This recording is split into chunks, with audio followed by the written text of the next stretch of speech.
Have you noticed that basically all movies and TV shows are absolutely packed with brands these days? It can't just be me.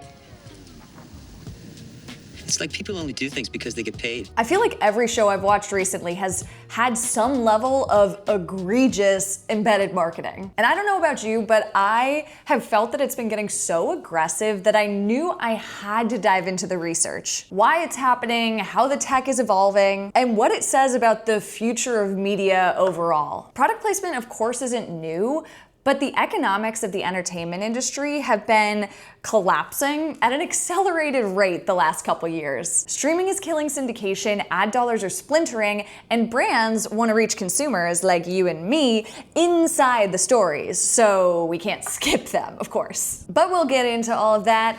My name, if you're new here, is Cassidy, and I've just been feeling a little parched recently, so let me take a sip of my refreshing beverage here.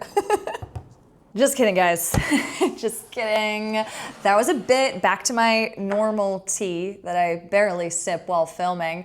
But yeah, I can't even make a good product placement if I wanted to, clearly. On this channel, I love diving into themes in media, tech, culture, AI. So if any of that is your jam, then you are in the right place. Welcome. So to figure out what's going on here, we need to look at the business side of things, also known as, luckily enough, my favorite side of things. So let's get into it. Global product placement spending is now a $30 billion, with a B, billion, $30 billion industry. And it's increasing every year.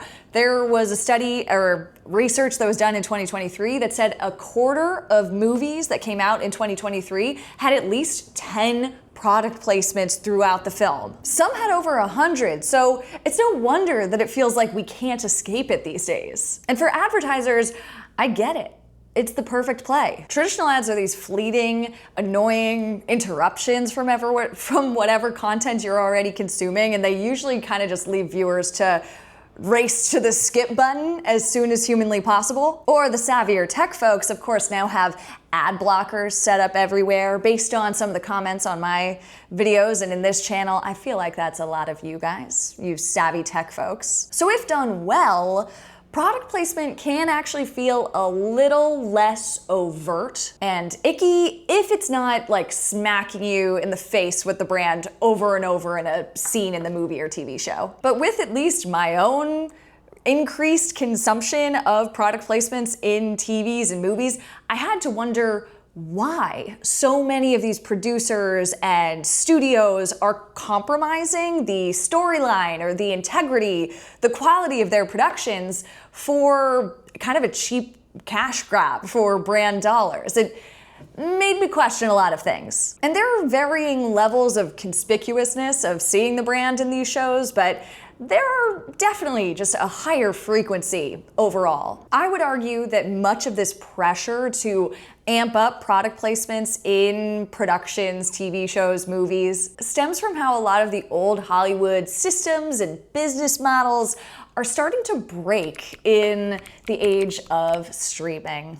Oh yes, streaming. That at least is one culprit that I had to dig into. So let's rewind for a second. Much like you would, of course, rewind a VHS tape that you had watched to the end to get it back to the beginning before you returned it to the Blockbuster just to be kind to the next person who wanted to check out that tape, back in the day.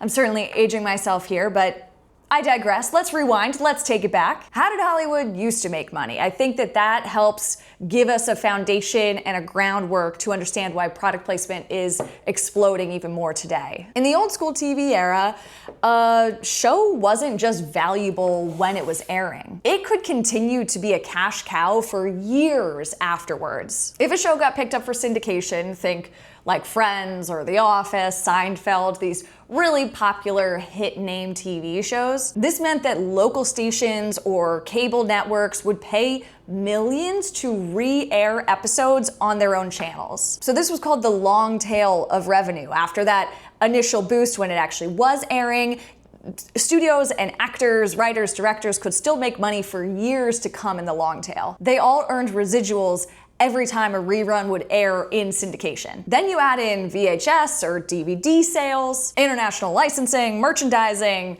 even airplane deals. All of these combined could make a successful show profitable for decades to come. This is so fun for me to talk about. You guys, just break the fourth wall for a second. This is literally what I studied in college, and then I went into the TV industry as kind of one of my many career pivots.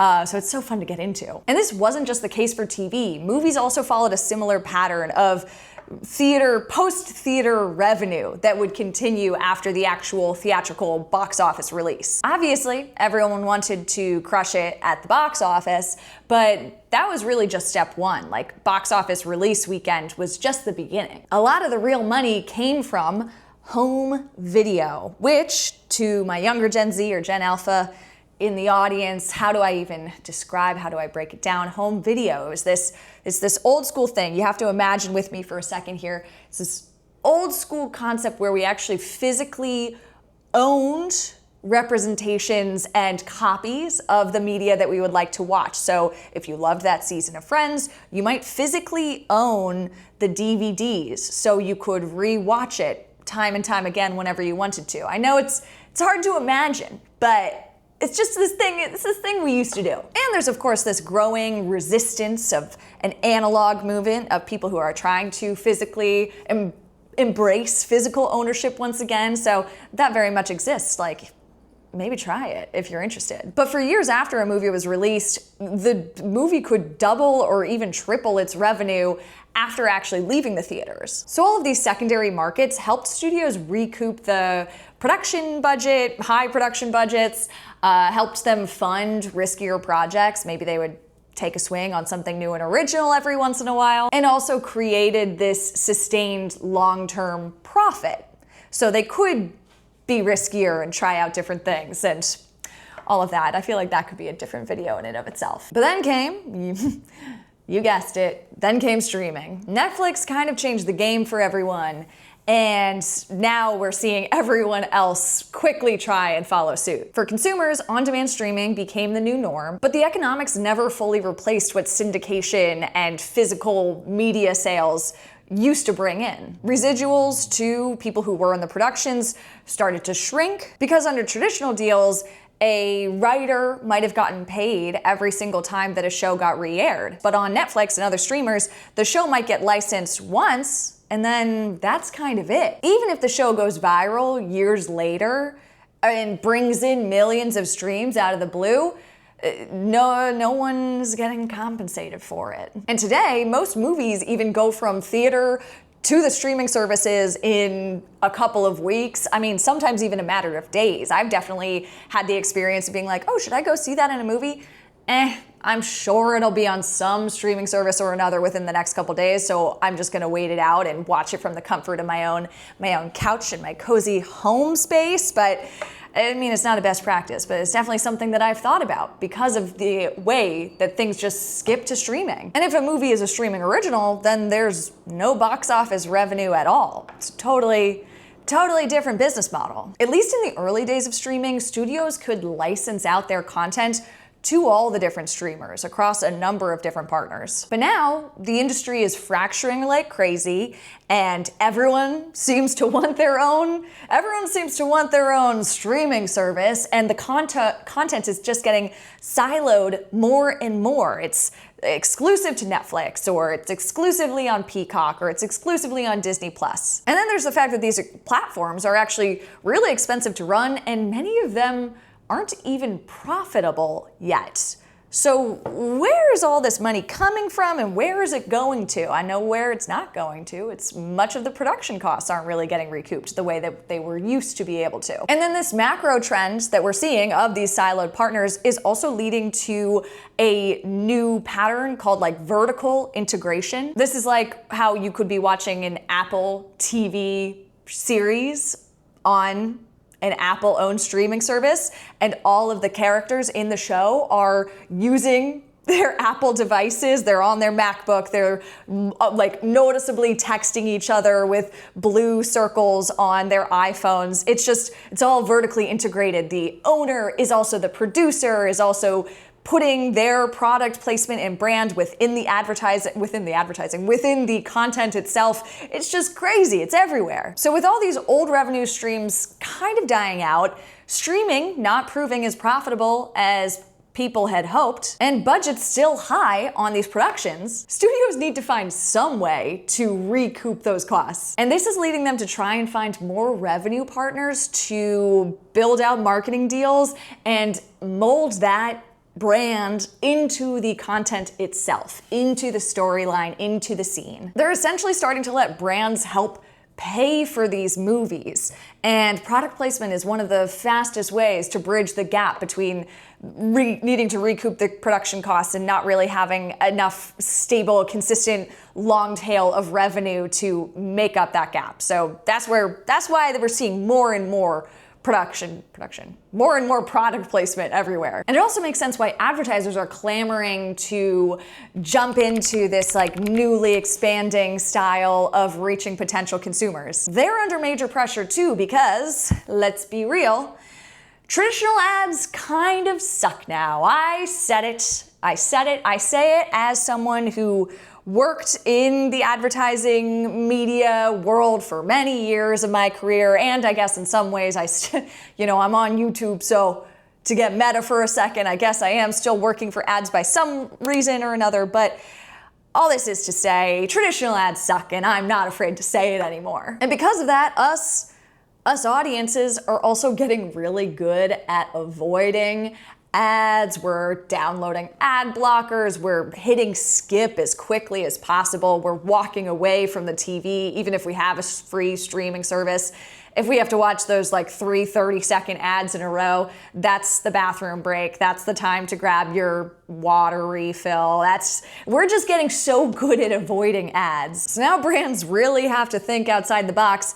How do we reach customers and potential consumers who actively do not want to be reached? How do we do this? How do we reach the unreachable? There's of course social media, but this can be a little bit messy. Like one creator scandal can completely bring your brand down with it, whatever sort of creator that you decide to partner with. So we're seeing brands more and more often wanting to embed into the content itself because it feels like a safer, more controlled environment. Heineken reportedly paid $45 million for James Bond to be sipping one of their beers instead of a martini in Skyfall, to switch from a classic martini to a Heineken beer. And that's obviously a big budget brand and name, but I've been seeing smaller examples of this popping up kind of everywhere. Recently, I was watching the movie Booksmart and then also the TV show Shrinking, and both of them, everyone's always calling lifts. People are just calling lifts 24/7. And I was like, wait a second. I know Lyft is somehow involved in a partnership to get in front of us here. One of the recent seasons of Fargo had a very hysterical, in some ways, and aggressive, just constant mentioning of Kias. They're all driving Kias. One of the characters works at a Kia dealership, and I was like, all these people in Minnesota, I don't know if everyone loves Kias up there. Hey, my Minnesotans in the audience, do you guys love Kias? Let me know. I actually so distinctly remember my first time witnessing what I felt was like a really aggressive and egregious product placement. It was in an early season of Gossip Girl, and I was watching the show and I was like, why all of a sudden is everyone drinking vitamin water? Is everyone dehydrated? What's going on here? And from that moment moving forward, it was kind of like the glass had shattered, and I realized, oh, this is just another way for brands to get in front of me. And I have to be aware of that. I have to be wary. And now the tech is getting even fancier as we enter the era of virtual product placement. Amazon, NBC, and others are actually testing technology and tools that digitally insert ads into shows after they've been filmed. So they can actually change the billboard that's behind the actor, or the logo on the soda can, or the hat that someone's wearing. They can change that after it's already been distributed and put out into the world. Like, this doesn't have to happen during the pre-production filming stage. They can digitally insert these virtual product placements later on, which is kind of crazy when you think about it, because this means that backlogs of catalogs of TV shows and movies, all of this content and media that these studios or production houses, whoever owns things these days, they can actually now monetize it years later. All these old school catalogs can be re-monetized with a new virtual product placement stream. And eventually, to go one step further, everything at some point soon, we might be seeing even more and more personalized product placements. So getting even more personalized,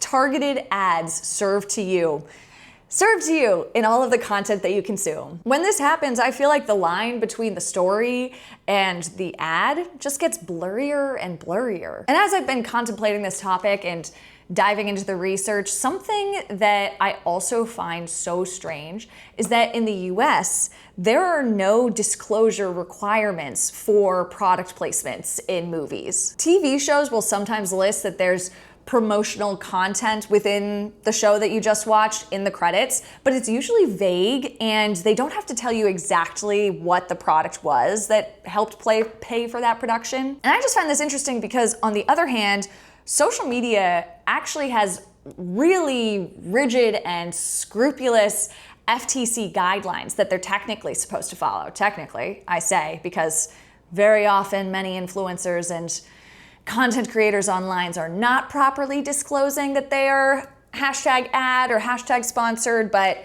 I do digress. Those guidelines do exist, and so they are supposed to be letting you know when you are being fed ads. So I find it interesting that there's this sneaky workaround way for brands to get in front of us where they literally don't have to disclose it at all. When you think about it, you could be getting even more transparency from a TikToker who's pushing you some sort of herbal protein supplement than from a big name brand advertiser who slyly worked their brand into a movie or TV show. Like, you won't even know if the series was co-produced and co-funded by a massive brand or advertiser because they don't have to disclose it. Candidly, I don't even have a smooth transition on that one. That's kind of just one that I thought was important to throw in there and mention. It is something that I've been thinking about a lot, but little bit of a tangent, but I think it's just important to know that it's a little sly. It's a little sneaky sly, all this product placement. Sneaky sly, and they don't have to let you know that they're doing it. There's no disclosure requirement. So what's next? Where does this all lead? Of course, where does this lead besides leading you to subscribe to my YouTube channel because you've been loving this content so far and you enjoy these types of video essays, and it's just a small, tiny thing you can do if you made it to this point in the video. But other than that, when we think about the industry, where does this lead? We're already seeing the future unfold, and it may be more branded than you and I would like. The first thing I'd expect to see is a lot more of that virtual product placement, and it's gonna get smarter and smarter. Imagine watching the same movie and realizing that one of the names, one of the logos that's on screen